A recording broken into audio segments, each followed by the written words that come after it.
మన vintage collections, Kadambari collections, పూర్ణిమ prints లో ఎంత కొంటే అంత ఉచితం.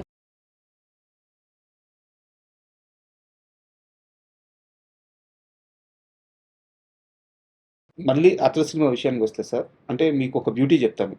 బ్యూటీ అనే వర్డ్ ఎందుకు వాడానంటే, అతడు సినిమాకి ఈ రోజుకి ఏజ్ అయిపోవాలి, అతడు నిర్మాతకి ఈ రోజుకి ఏజ్ అయిపోవాలి, అతడు హీరోకి ఈ రోజుకి ఏజ్ అయిపోవాలి, అతడు హీరోయిన్కి కూడా ఈ రోజుకి ఏజ్ అయిపోవాలి. అవును, ఇప్పటికి కూడా హీరోయిన్గా చేస్తారు. ఇప్పటికీ హీరోయిన్గా చేస్తున్నా, చాలా అందంగా కనిపిస్తున్నారు స్క్రీన్లో.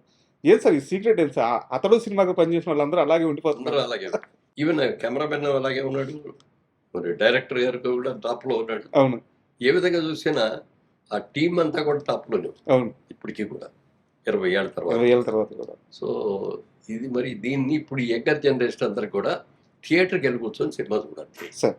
ఇప్పుడు ఏమిటంటే వీడియో చూస్తున్నాం అనుకోండి, టీవీలో చూస్తున్నాం అనుకోండి, ఫోన్లు వస్తాయి, ఫోన్ మాట్లాడుతూ ఉంటాం, లేదా మధ్య మధ్యలో బయటకు వెళ్ళి వస్తూ ఉంటాం. అప్పుడు థియేటర్లో కూర్చొని సినిమా చూసేటప్పుడు ఏమిటంటే అది మొత్తం డార్క్ అయిపోతుంది కదా, స్క్రీన్ తప్ప ఇంకేముండదు, పక్కన ఉన్నాడు కూడా మనకు కనపడదు. ఇంక ఎంతసేపు మన కాన్సన్ట్రేషన్ అంతా స్క్రీన్ మీదే ఉంటుంది సార్. అది దాంట్లో ఎక్కువ సక్సెస్ అవుతుంది. తర్వాత ఇంట్లో మీరు ఒంటరిగా సినిమా చూసిన దానికి థియేటర్లో జనం మధ్యలో కూర్చొని సినిమా చూసిన దానికి లాట్ ఆఫ్ డిఫరెన్స్. అంతే కదా సార్. ఎందుకంటే ప్రజలు ఎక్కడ రియాక్ట్ అవుతున్నారు, ఎక్కడ చప్పట కొడుతున్నారు, ఎక్కడ బాగుంది అంటున్నారు, ఇవన్నీ కూడా థియేటర్లో తెలుస్తాయి. అందుకని థియేటర్లో చూసేటట్టుగా ఇప్పుడు సౌండ్ సిస్టమ్స్ కానీ ఇది కానీ ఎవ్రీథింగ్ అప్గ్రేడ్ చేశాం కాబట్టి. పైగా హైదరాబాద్లో ఉండేవాళ్ళ కోసం అని హైటెక్స్లో కూడా అవును రిలీజ్ చేయడానికి వేరేగా చేయాలి. అవును, ఇప్పుడు దీనికోసం చేసిందంతా చాలు, సరే అది కూడా చేయండి ఎంతైనా పర్వాలేదు, ఆ ఒక్క ప్రింటే రిలీజ్ అయ్యింది, అది అక్కడ రిలీజ్ చేద్దాం. ఎందుకు సార్ ఇంత స్వార్థం? మీ ఫ్రెండ్ కొడుకనే అట్లా 2 క్వార్టర్ కొడుకు అనేది ఉంటుంది డెఫినెట్గా. మంచివాడు, చాలా మంచి వ్యక్తి. కృష్ణ గారు ఎంత మంచిగా ఉంటాడో బాబు కూడా అంత, మహేష్ బాబు కూడా అంత ఇదిగా ఉంటాడు, ఎప్పుడు నవ్వుతూ ఉంటాడు వాళ్ళ నాన్నగారు లాగానే. ప్లస్ మా బ్యానర్ కూడా మంచి పేరు కదా. అంతే కదా సార్. దాంట్లోకి అతను సినిమా ఇన్ని సినిమాలు తీసిన 25 సినిమాల్లో మిగిలినట్టు గురించి చెప్పేదానికంటే అతను ముందు చెప్పిన తర్వాత మిగిలిన చెప్తారు. సో అందుకని వాళ్ళ అప్గ్రేడ్ చేసి జనానికి మళ్ళీ ఒకసారి బాగా చూపించాలి ఉద్దేశంతో చేసి. సార్, నిన్న ప్రెస్ మీట్లో మీరు మాట్లాడుతూ ఆ నాజర్ గారి క్యారెక్టర్కి సోమబాబు గారిని అడిగాను. సో నన్ను హీరోగానే జనాలు గుర్తుపెట్టుకోవాలి, ఆ వేషం వేయలేని సున్నితంగా తిరస్కరించాలని మీరు చెప్పారు సార్. బట్ నా డౌట్ ఏంటంటే, సినిమా రిలీజ్ అయిన తర్వాత సోమబాబు గారిని కలిసారా? ఇలాంటి ఒక వేషం సార్ మాట్లాడారా సార్? మాట్లాడతారు, సినిమా చూశారన్నాడు, చాలా బాగుంది సినిమా అని చెప్పి అప్రిషియేట్ చేశాడు. ఓకే, కానీ మీరు చేస్తే ఇంకా దట్ రీజన్ చాలా బాగుండేదండి అన్న. అంటే నీకు తెలుసు కదా, నాకు సార్ నేను డెసిషన్ తీసుకుంటే దాన్ని దాటుతాం సార్. సోమన్ బాబు అనగానే హీరోగా కనపడాలి, హీరోయిన్లతో ఉండి పాటలు పాడుతూ మంచి సీలింగ్ చేస్తూ అట్లాగే ఉండాలి తప్ప, సోమన్ బాబు అనగానే ఓల్డ్ క్యారెక్టర్ చేసి, లేదా తాత క్యారెక్టర్ చేసి, లేకపోతే గుంటెడుగా గుడ్డెడిగా చేసి, బెడ్ మీద మంచం మీద ఉండే పేషెంట్ లాగా చేసి అట్లాంటివి నేను చేయను. ఎవరికైనా నేను బతుకున్నా లేకపోయినా శోభన్ బాబు అనగానే ఒక అందంగా కంటే ఒక అబ్బాయి కనపడాలి. శోభన్ బాబు అంటే ఒక అందగాడు అంతే. నేను అలా ఉండాలని అనుకున్నా, అలాగే రిటైర్ అయిపోయాను. చాలా ఆఫర్లు వచ్చిన తర్వాత కూడా నేను ఏది కూడా యాక్సెప్ట్ చేయలేదు సార్. ఇది ఇప్పుడు మా దాంట్లో ముగ్గురు మిత్రులైన సినిమాలో డేట్లు అడిగి సబ్జెక్ట్ చెప్పగానే వెంటనే ఉంటున్నాడు ఆయన. నేను చంద్రమోహన్ ముగ్గురు హీరోలు అనమాట. అవును, పెద్ద హిట్ అయింది, చాలా పెద్ద హిట్ అయింది. అట్లా ఏమాత్రం అవకాశం ఉండేవాడు చేసేవాడిని అన్నాడు. తర్వాత ఇవాళ నేను రియల్ ఎస్టేట్ వ్యాపారం చేస్తామంటే దీనికి గీతోపదేశం చేసింది కూడా శోభన్ బాబు గారే నాకు. కురుక్షేత్ర యుద్ధంలో అర్జునుడు కృష్ణుడు చేసినట్టు అర్జునుడు ఇక నేను చేయను, అందరూ కూడా నా ఫ్యామిలీ మెంబర్స్, బ్రదర్స్, కజిన్స్ వీళ్ళందరూ ఉన్నారు, వీళ్ళందరి మీద నేను వాడాలేయటం చప్పటం అనేది నాకు నచ్చట్లేదు, నేను చేయను అని చెప్పి దిగితే అప్పుడు గీతోపదేశం చేస్తాడు కృష్ణుడు. చేసి ఇది అనుకోకూడదు, అసలు ఇట్లాంటి మనసులో పెట్టుకోకూడదు అని చెప్పాడు. అక్కడి నుంచి మళ్ళీ యుద్ధం చేస్తాడు. అలాగే నన్ను అడిగాడు ఒక రోజున, మురళీమోహన్ గారు మీరు ఈ ఎర్నింగ్స్ అన్ని ఏం చేస్తారు, మీరు ఎక్కడ ఇన్వెస్ట్ చేస్తారా అని. సార్ బేసికల్గా నేను బిజినెస్ మ్యాన్ అండి, విజయవాడలో ఉంటాడు, బిజినెస్ చేసేవాడిని.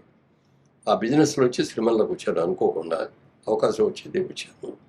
ఇప్పుడు మళ్ళీ ఆ బిజినెస్ అనే దాన్ని మర్చిపోకూడదు అనే ఉద్దేశంతో బ్యానర్ జైపేరి బ్యానర్ పెట్టి సినిమాలు తీసుకుంటూ వస్తున్నానండి. తర్వాత 2 డిస్ట్రిబ్యూటింగ్ కంపెనీల్లో లక్ష్మీ చిత్రాన్ని ఒకటి 2 సినిమాల్లో నేను పార్ట్నర్గా కూడా చేరారండి అని. సినిమాలు మీరు తీస్తున్నారు, చాలా బాగా తీస్తున్నారు, బ్రహ్మాండం అది దాంట్లో కానీ 2 డిస్ట్రిబ్యూటర్ కమిటీలో మీరు షేర్ హోల్డర్ అయ్యారే, అది మాత్రం మీరు తప్పు చేస్తారండి అని. అదేంటి అండి అని. మీరు వెళ్ళి కూర్చుంటారు అక్కడికి ఎప్పుడు అస్సలు కుదరదు కదా, నేను ఎట్లా వెళ్తాను. వాళ్ళు ఎవరో కష్టపడి సంపాదించి నీకు లాభాలు పంచి పెడతారు అని అనుకుంటే నీ అంత తెలియదు కూడా ఎవరు లేరు. లేదండి చాలా మంచిగా అదే అలాంటిది జరగదండి అన్న. కానీ నా అదృష్టం నాకు తెలియదు. ఆయన అన్నట్టే జరిగింది. ఆయన అన్నట్టే జరిగింది. ఒక దాంట్లోనేమో మొత్తం పెట్టుబడి అంతా పోయింది. సార్ రెండో దాంట్లో వాడు చేసిన అప్పులన్నీ కూడా నా మీద పోయింది.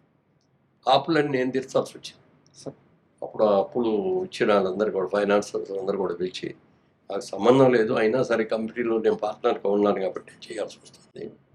అందుకని మీకు వడ్డీలు ఇవ్వను, మీకు ఒరిజినల్గా ఎంత ఇచ్చారో అంతలో 50% ఇవ్వగలను నేను, అంతకు మించి ఇవ్వలేను. సార్ అది మీరు యాక్సెప్ట్ చేస్తూ వచ్చి తీసుకోండి, ఓ 2 నెల రోజులు అటు ఇప్పుడు ఇచ్చేస్తాను అందరికి. అలా కాదు అని అనుకుంటే మీ ఇష్టం, కోర్టుకు వెళ్తారు, ఏం చేస్తారు మీ ఇష్టం. నా దగ్గర కెపాసిటీ లేదు ఇచ్చింది. అసలు మీకు సంబంధం కూడా లేదు, ఇవ్వాల్సిన అవసరం కూడా లేదు. వాళ్ళు ఎవరో ఇచ్చిన వాళ్ళు ఎవరో నాకు తెలియదు, వాళ్ళ మొహం ఏం చూడలేదు. నేను సినిమా యాక్టర్గా నేను వాళ్ళకి తెలిసి ఉండొచ్చు, కానీ వాళ్ళు ఎవరో నాకు తెలియదు కదా. ఇప్పుడు మా సొంత సినిమాలకు కూడా మా ఫైనాన్సర్స్ దగ్గరికి నేను వెళ్ళను, నేను మాట్లాడతాను.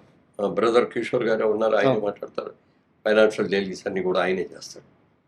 సరే ఏదేమైనా ఒక మంచి సినిమా, మళ్ళీ ఒక కొత్త సినిమా లాగే. అంటే 20 ఏళ్ళ తర్వాత ఈ సినిమా సక్సెస్ అయితే మనం ఇంకా బతికే ఉన్నాం, మనం ఇంకా సినిమా ఇండస్ట్రీలోనే ఉన్నాం, మన పేరు రావాలని ఆ ఇన్స్పిరేషన్తో మళ్ళీ ఇంకో సినిమా తీయగలగాలి, మొదలు పెడదామని కూడా ఉంది.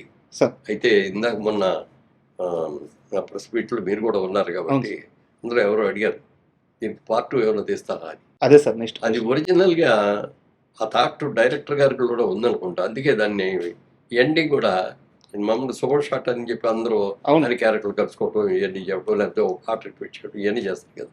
అందులో అది ఏమి ఉండదు. అక్కడ క్లైమాక్స్ అయిపోయిన తర్వాత నది ఒడ్డుకు వచ్చేసి అస్థికులు కలిపేసి మళ్ళీ తిరుగు ప్రయాణం ఆ ఊరు బాసల్లపూడి అక్కడికి వెళ్ళిపోతున్నారు అన్నట్టు ఒక క్యాప్షన్ ఇచ్చారు. సార్ ఇక్కడ నాకు ఒక చిన్న డౌట్ సార్, అంటే ఇప్పుడు మహేష్ బాబు గారు పాన్ ఇండియా సినిమాలు తీస్తున్నారు, త్రివిక్రమ్ గారు అదే స్థాయిలో ఉన్నారు. ఇప్పుడు అతడు సినిమా మళ్ళీ తీయాల్సి వస్తే దానికి అతడికి సీక్వెల్ తీయాల్సి వస్తే మహేష్ బాబు గారు అబ్బాయి రెడీగా ఉన్నారు, గౌతమ్ గారు.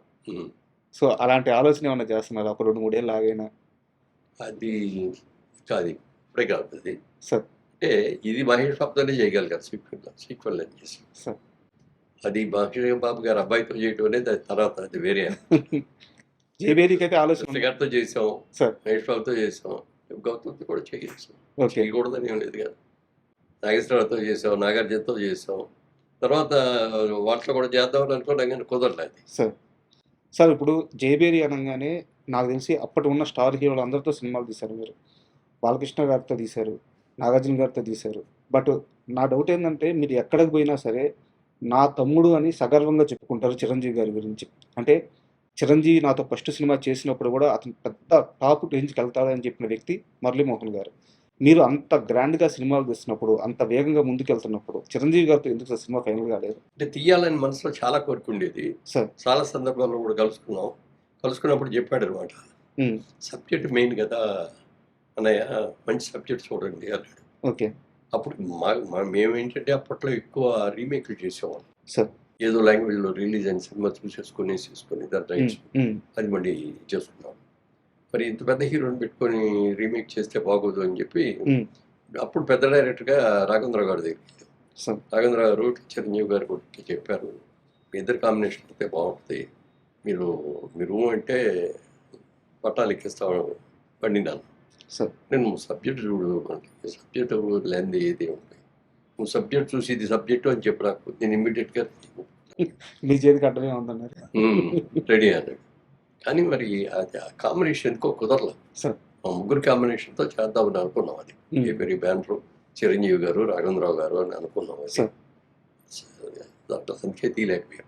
సార్ మీరు 50 సంవత్సరాల సినీ ప్రయాణం, ఎన్నో విజయాలను చూస్తున్నారు.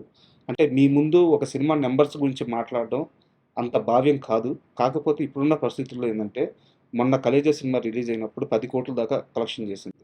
అండ్ అతడు సినిమా నెంబర్స్ పరంగా ఎంత రేంజ్కి వెళ్తుందని మీరు అనుకుంటున్నారు? దాని గురించి నేనేం ఎక్స్పెక్ట్ చేయట్లేదండి సార్, ఎందుకంటే మనం చేయాల్సిన కృషి మనకి మొదటి నుంచి కూడా మాది అదే సార్.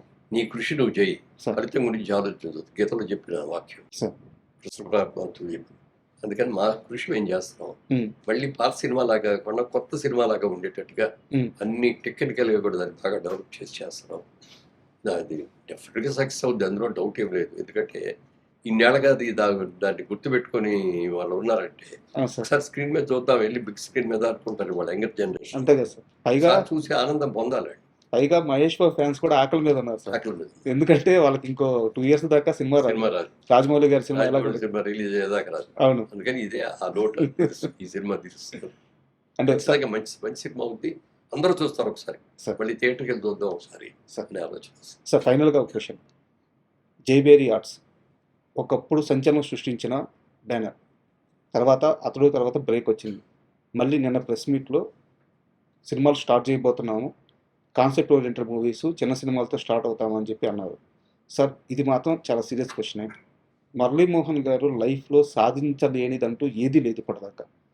ఆయన ఎక్కడ చేయబెట్టినా ఒక మంచి భర్త అనిపించుకున్నారు, ఒక మంచి తండ్రి అనిపించుకున్నారు, ఒక మంచి హీరో అనిపించుకున్నారు, నిర్మాత అనిపించుకున్నారు, బిజినెస్ మ్యాన్ అనిపించుకున్నారు, రాజకీయ నాయకుడు అనిపించుకున్నారు. ఇన్ని సాధించిన మురళీమోహన్ గారు ఈ రోజున ఇప్పుడు ఇండస్ట్రీ ఉన్న ఇలాంటి పరిస్థితుల్లో సక్సెస్ రేటు మీరున్నప్పుడు 3-4 ఉండింది, ఇప్పుడు 2కు పడిపోయింది. ఇంకా గట్టిగా మాట్లాడితే ఒకటే సార్. అంటే టైప్ 2 హీరోలకు కూడా థియేటర్కి ఆడియన్స్ రావట్లేదు. ఇలాంటి సమయంలో మురళీమోహన్ గారు ఎందుకు ఈ డేర్ చేసి మళ్ళీ నిర్మాణంలోకి వస్తున్నారు అంటే ఇవాళ ఈ స్టేజ్కి వచ్చేవాడి బేస్ అంతా సినిమాయే కదా సార్? నేను విజయవాడలో ఉండగా నా బిజినెస్ చేస్తే మా అయితే ఒక ఇల్లు కొనుక్కుని ఉండి అవును విజయవాడలో ఎక్కడో సెటిల్ అయ్యి ఉండేవాడిని.